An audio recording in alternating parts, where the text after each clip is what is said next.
ప్రతి ఇంటి నుంచి ఒకరిని పారిశ్రామికవేత్తగా తీర్చిదిద్దడమే కూటమి ప్రభుత్వ లక్ష్యమని మున్సిపల్ పరిపాలన పట్టణాభివృద్ధి శాఖ మంత్రి నారాయణ అన్నారు.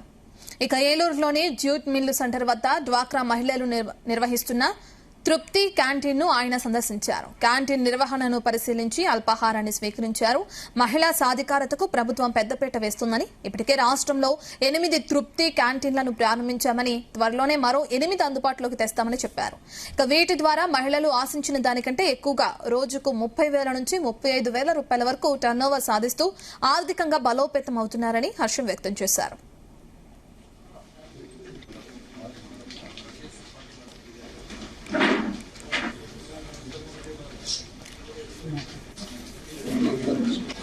దీంట్లో మొత్తం 10 మున్సిపాలిటీస్ ఉన్నాయి.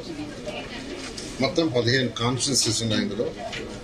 అయితే ఈరోజు స్పెసిఫిక్గా ఈ యొక్క 10 మున్సిపాలిటీస్ యొక్క కమిషన్లతోనూ తర్వాత ఇతర అధికారులతోనూ దీని మీద డిస్కషన్ జరిగింది. అయితే ఈ యొక్క అర్బన్ అథారిటీలో ఈ మున్సిపాలిటీస్లో అనేక వర్క్ జరుగుతున్నాయి. ఈ యొక్క అర్బన్ అథారిటీ ఒక లేఅవుట్ యాక్చువల్గా ఎప్పటి నుంచో ఉన్న పెండింగ్ లేఅవుట్ యాక్చువల్గా దాన్ని లేఅవుట్ చేసి యాక్చువల్గా సేల్ చేయటం వల్ల వాళ్ళకి కొంత ఆదాయం వస్తుంది. ఎందుకంటే అన్ని అర్బన్ అథారిటీస్ యాక్చువల్గా ఈరోజు చేయాల్సిన పని ఏంటంటే వాళ్ళు ఇన్కమ్ జనరేట్ చేయాలా, తర్వాత టౌన్ కానీ రూరల్ ఏరియాస్ కానీ డెవలప్ చేయాలి.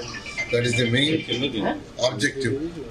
అదేవిధంగా ప్లానింగ్ ఏదైతే ప్లానింగ్ చక్కగా ప్లానింగ్ అటు టౌన్స్ కానీ రూరల్ కానీ ప్లానింగ్ ఇది మెయిన్. ఆ రోజుల్లో యాక్చువల్గా వీళ్ళు ఏదైతే ఈరోజు ఇక్కడ చేశారో దాంట్లో దాదాపు ఈరోజు 57 కోట్ల రూపాయలు ఈ 10 మున్సిపాలిటీస్కి ఈరోజు డిస్ట్రిబ్యూషన్ చేయడం జరిగింది. ఇది మెయిన్గా ఎందుకంటే end to end roads, drains first priority, ఆ తర్వాత లైట్స్, పార్క్స్.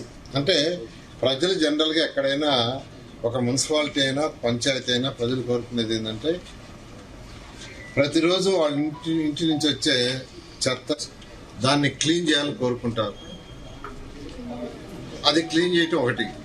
రెండవది యూజ్డ్ వాటర్, ఏదైతే బాత్రూమ్ అయినా కిచెన్ అయినా టాయిలెట్స్ అయినా ఏదైతే యూజ్డ్ వాటర్ ఉందో దాన్ని డ్రైన్స్ ద్వారా బయటకు పంపించాలని కోరుకుంటారు.